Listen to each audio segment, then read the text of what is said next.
last weekend, Saturday, that was there's a lot of disappointment, a lot of frustration from this game. I think there was a lot of built up into this game as well. I think, we had a lot of added pressure as well, just really based off of ourselves, doing that. But, I think the reason why we're disappointed and frustrated because we're not, playing up to, the style of play that we should be playing to, and that was kind of discouraging. That's why, I think they're humbled. I think there's a lot of looking yourself in the mirror and see where you're at going on right now. And, I thought the defense played really well.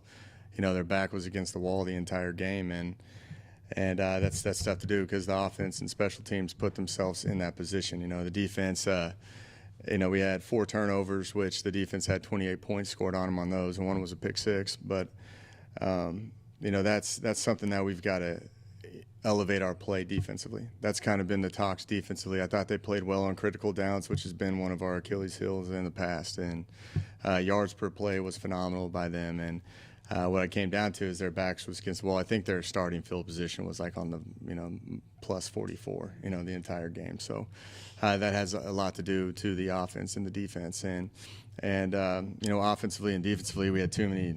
Offensively and special teams wise, we had too many penalties, too many mistakes. Too many execution errors, too many turnovers, and a lot of that has to do with a lack of physicality. That was when you started off the game and you knew that first drive going into it. I knew that Nevada was going to be big up front. We talked about how they were a very large defensive front and that their back end was very relatively simple, and they just played hard and they tackled well, and they didn't do anything differently schematically that we prepared for. And at the end of the day, they established the line of scrimmage and we couldn't run the football, and that was due to lack of physicality. They ended up as the game went on. We were all filling each other out in that kind of first quarter. You go that first drive, we go 12 plays for 42 yards, and we earned every single one of those yards. And that shows you that we were going to be in a dogfight at that point. And at that, when you get in those type of games, then you've got to elevate your play, and you have to play physical now. It was, and that was the style of play that Nevada, has. And they, to credit to them, they didn't make many mistakes. We made a lot of mistakes, and they played extremely,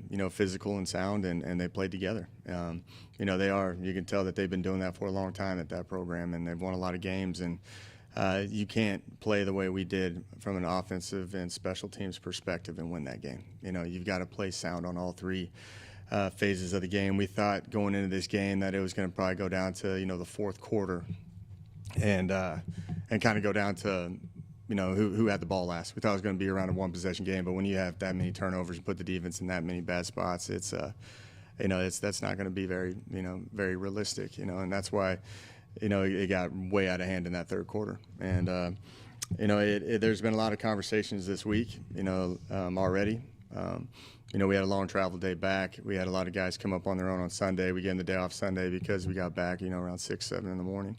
And ended up, having some talks that afternoon with those guys. And then we practiced a little bit yesterday and addressed it all. And, this was a very hard coach practice today, and there's been tough conversations. There hasn't been much sleep, and we got to respond. I know it's early in the year, which is always a positive because when you play that poorly, you get to reset and play again on Saturday. And in order for us to play at a high level, we have to bring it in terms of physicality and a toughness side of it. And I thought the kids played hard. Don't get me wrong. I just didn't think that they played with the edge needed to for this game of football. And Nevada did a great job, and we have to move on to FIU now, and we've made a lot of corrections and adjustments and personnel changes, and we're going to put the guys out there that want it the most and that are going to go out there and fight, and I think it was a humbling experience for a lot of guys out there because at the end of the day, Nevada just played man free the entire game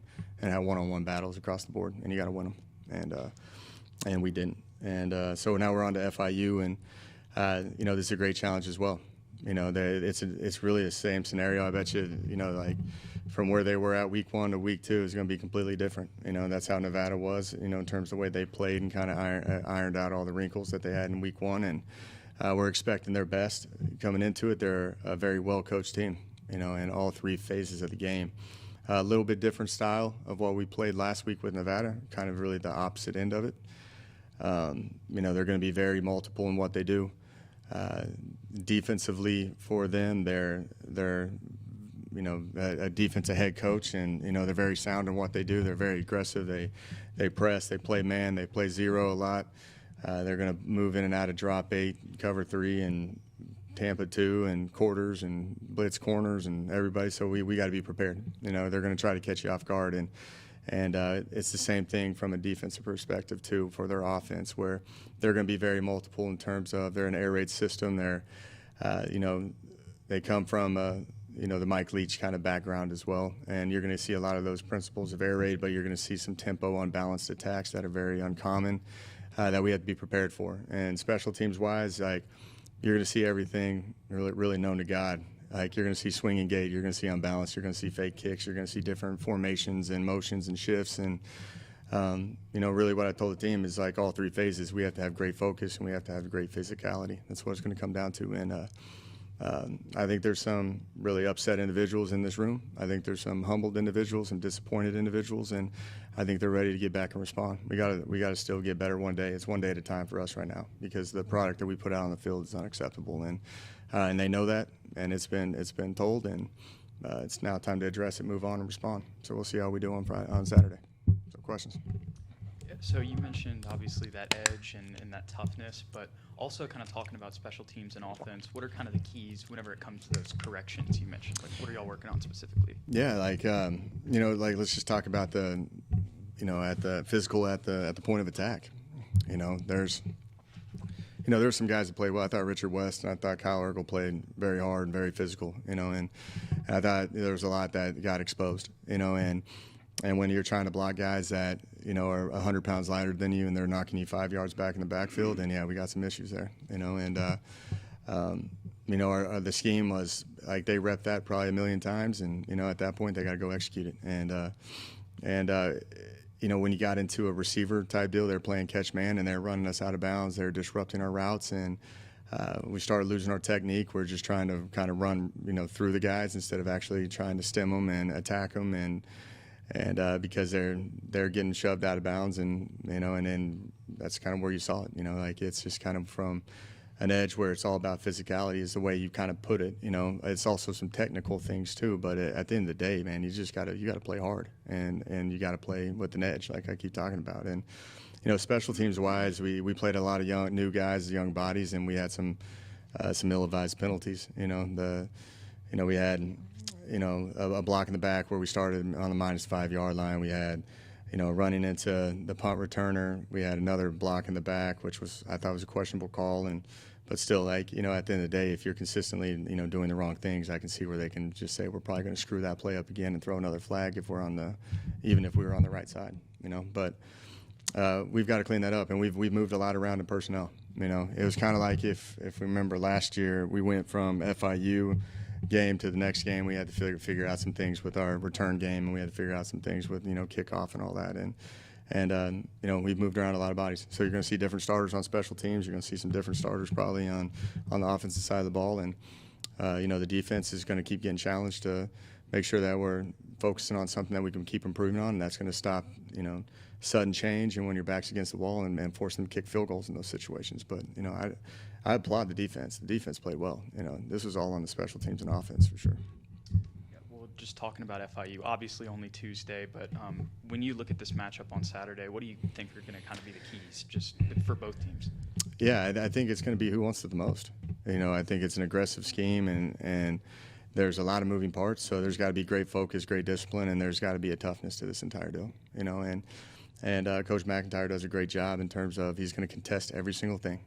So I've been telling everybody on the offensive side, like, nothing's going to be handed to you. You guys think things are going to get handed to you at times, like, you got to go out there and actually prove it. And you look at the scheme that they play, it's going to be, I'm saying it's the most aggressive scheme we've seen so far. And they're going to be in your face, and it's man free the entire game pretty much. Chambers is a heck of an athlete out there. Going to be up and getting. Looked like he had a lot of one-on-ones against Bryant. What do we do differently as far as the defense and trying to scheme against him? Yeah, no, he's a weapon now. We have to mix up the looks for the quarterback probably more than anything, because if you pay certain attention to him, then there's going to open up some things in the run game and other times too. So there's going to be some situational downs, and we've got to understand where he's at on the field at all times. And they do a lot of perimeter screens as well, where they're going to get it out there to him, and we've got to contest it, and we got to tackle. And again, you got to play physical at the point of attack, because if you give that guy any space, he's going to do something special with it. And so it's not just like the route running and the one-on-ones. It's also just where he's at on the field and all the perimeter screen game that he does. So I think he's a talented guy. I thought he had a great game versus us last year too. And that's something that we've got to make sure that we're aware of, and we got to keep changing up the looks as much as we possibly can. Coach, how much do you depend on the leaders of this team to step up this week and get the other guys in line and get them going? Yeah, and that's what we addressed yesterday, but I didn't really have to talk much about it. One that, a positive that you can take from this whole deal is, there was a lot of player-led meetings happening, on Sunday and on Monday on where they stand and how they compete and just kind of how the humbling experience they had from an offense perspective too. But like I'm saying, the defense has been great. Like, they're in there with us too. It's a team effort, and they know that, and they know that the defense will have their moments where they struggle, and they got to have the offense and the special team step up at times. So the leadership's been good. Now we, like what I've said for a long time, we got to put it into action. We got to see it on the field. Coach, what was your assessment of Lane's start this past Saturday? I thought Lane competed. I thought Lane competed that entire game. I don't think we gave him much help by any means. Even on some of the main completions that he had, we had busted protections, where he was getting hit. He got hit all game, and he got right back up and kept competing. He's really hard on himself. Obviously, he's disappointed in the turnovers, and but the way I look at it with him, he's going to be hard enough on himself. I got to get the other guys to play harder for him, where they can get out of it. He had a guy in his face the entire game, and we weren't really getting open for him. I thought Toe and Ashton were getting open, which obviously they're making the plays. And, I thought everybody else was just kind of, we were kind of just out there, it started with the run game. You start off with the entire process of trying to fill them out. And I thought Lane was managing it on that first drive, and even in the second and third drive of just, where to get the ball in the perimeter, when to hand it off. And once the run game wasn't getting established, I think we handed it off 20 times, and I think we had 40 yards. I think it was 2 yards a carry or something like that. So at that point, it's not hitting efficiently. So your second down calls are going to be more aggressive in the pass game. Your first down calls, and then you're playing down from behind. You got to throw it around, and then they pin their ears back, and they just rush the quarterback. But again, it was nothing that we hadn't seen on tape before. We knew exactly what they're doing. It's just they were more physical than us, and it was tough for us to get to that second read at times. And overall, I thought Lane is he's going to be all right, because it means something to him, and he's the leader that we need, and he's taken a lot of ownership in this entire deal. And I think he's ready to show back up again on Saturday. You mentioned the run game and just how much it struggled this past Saturday. How big of a point of emphasis is that to establish a sound running game for the matchup coming up this weekend? Yeah, no, it's every game. That's every single game I try to run the ball. That's how I've been for the 100 games I've called in college football. It's all about establishing the line of scrimmage, having some balance of what you want to do. You love to be around 50-50 run. Typically we're around 40-60 at the end of the year, which is a pretty good balance, for where this game is gone now. If you look at NFL teams, they're probably around, 30% run and 70% throw, and give or take what team you're at. But that's kind of where we're at right now. We've got to establish the run game, and it starts with playing with the physicality and just an edge, and I think we got good enough backs, and credit to Nevada, they were tackling now. I think Calvin is very difficult to tackle. The first play of the game, they did a 3-5 stunt right into it and left the Will linebacker wide open, and Calvin makes a miss and gets a 7-yard gain. Everyone thinks it's a good run, and we were establishing a line of scrimmage. We weren't. We were getting beat by 2 guys, and we had 3-on-2. And then you end up moving down a little bit farther, and it's a 3rd down and 1, and we have we leave the Mike linebacker free in the box, and Calvin makes a miss. So it's Calvin has that ability, but then as the game just kept going on, they would stalemate him. We didn't get any push, and they'd make the tackles. And this is a hard game. It's a physical game. Like, you can't just sit there and practice and then go out there and think that you practice well and then you're going to have the results on the field.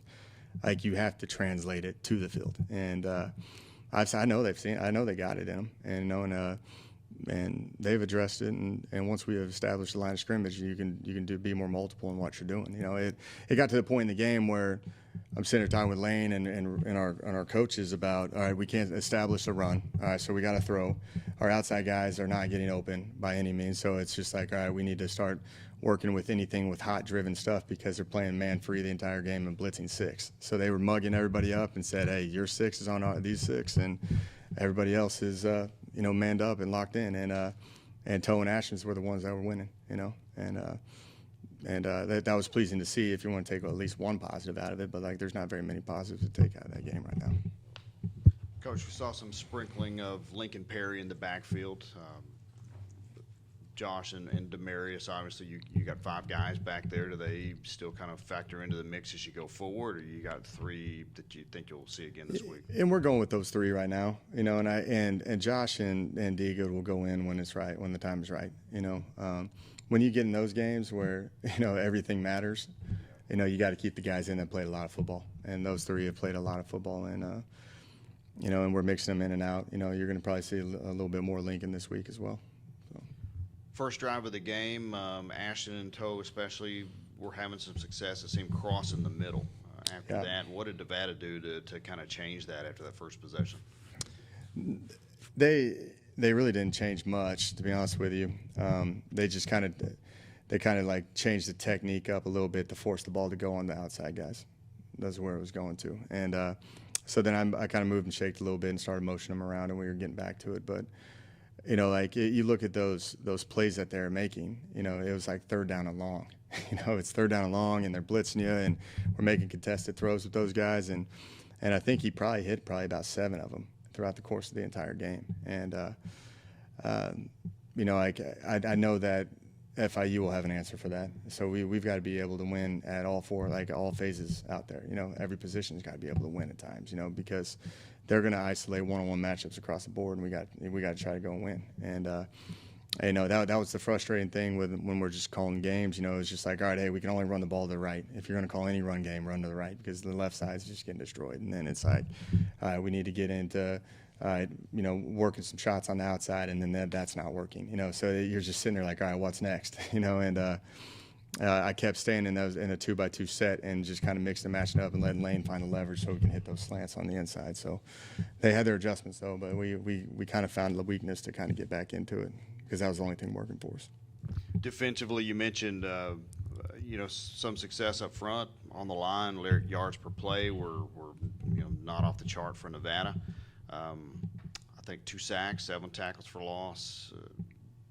From a depth perspective, I know that was something you tried to improve coming into this season. What did you see out of that front 7 and the guys who rotated in? Because I know I saw a lot of bodies in and out of there on Saturday. Yeah, we played a lot of bodies, and they all played extremely well, and they played hard. That's a tough scheme to go. That's a physical game. Their running backs are downhill guys. It'll be a little bit different this week. That's more space-driven guys, but that's you got to bring it every play. I thought Sione was playing. I thought we were hitting and striking. And I thought Levi Bell was awesome. Nelson Mabansor was showing up. You see all those guys that were in there, and we felt comfortable putting anybody in the game and understanding that we're going to get the job done. The yards per play was like under 4 yards until the very last play of the game. And it was kind of mop-up time at that point, and they hit a big play on that. But overall, I thought that front 7 was tremendous, in terms of how the outcome of the game lasted on that side of the ball. They didn't get tested vertical down the field much. They didn't, have, much of that going on. So, it was kind of a simple game at times. But I thought they stayed true to, their rules and their techniques and their assignments. They played hard and they were physical, and that's why they had success. You mentioned that some personnel changes will be coming up, and then you mentioned that on the left side of the line, you guys couldn't really run a whole lot. So will there be any personnel changes on the offensive line at all? We're going to see some bodies we haven't seen out there yet. No, we're gonna mix and match some things up. You know, we're still gonna stay true to who we are. You know, and the guys, but like we just need them to get coming along because like you know it's amazing. You can watch the tape of you know where they were at last year and then what they did in this game. You know, it's not like it was like they're different people in this game. You know, and it's been addressed and we're gonna see how they respond. But we're ready to replace if we need to. And for tight end, it seemed, I think I have this right, that Jackson Lanham, did he come out first, or was it Hiltz? I know I saw him out there at some point. Yeah, well, they all played. We had Mike out there, I think, went out first. You know, Jackson was in a little bit too. Okay. 'Cause Huff's been playing a lot. Jackson wasn't listed on the 3 deep, so I was kind of surprised really? to see him out there. Yeah. What's you guys trying to get that tight end position going, or what's the plans for that one? Yeah, I wanted to get it going, you know, a lot in the game. But then when he started to figure out that we weren't establishing the run, he had to spread them out a little bit more to get more options for the QB to get into space. And, you know, like I'm 11 personnel guy, and I was in 10 personnel majority of the game because of one being playing from behind and two not establishing the run. So, you know, you're going to see a lot more 11. So you'll see all those guys going. Saw Barbie leave the game. Is he injured at all? Or what's his status? He's good. He just he landed on the ball and got the air knocked out of him and some bruised ribs type deal. Everybody else pretty healthy? Yeah, everybody's ready to roll. So. Just one more thing on Ashton. You know, obviously he's got that DeSoto background, but what are some of the other traits that allow him to be successful when he's out there? Lil A, he's the most confident kid I think I've ever coached in my entire life, and you know that's what I talk about. Like, you know, I've coached a lot of successful receivers. I think it's like well over 30 NFL receivers and Blitnikoff winners and first-round draft picks, and there's always a trait with receivers that they believe they're always open and they're very confident, and you know it's just like Ashton looked at me 40 times in the game and told me just throw me the ball. I'm the one making plays, you know, and I'm like, I got you, man. I'll get you the ball. But that's what is needed, you know. Like that's what that position's about. It's a mindset. It's an edge. It's a confidence. It's just where he's at. And you know, he might be one of the smaller guys out there, but I'm saying he plays like he's 6'10", man. Like he's you know, that was what I kept saying at halftime. I was like, find as many ways to get number 2 the ball because he's the only one that came to play in my mind. Him and Toe and Jules. And you mentioned Levi Bell a little bit earlier. The Bell brothers in general both got out there and were doing some things, but specifically Levi. Well, tell me about them. What it's been like to have them in. I'm going to be talking to them later today, so I want to have a good Spav quote. Yeah, no, they're awesome, man. Like they love the game. Like everything that they do is just strictly dedicated to the game. Like it's unbelievable. Like their diets to just you know like they're nonstop just working on pass moves and just you know most guys go home and you know play video games or whatever, get on social media. They're like actually like working hand movements and you know just working defensive line technique and stuff. And you know a lot of people would be like, oh, that's a little bit odd, but like I love it, you know, like because it means something to them. And they do not take one play off.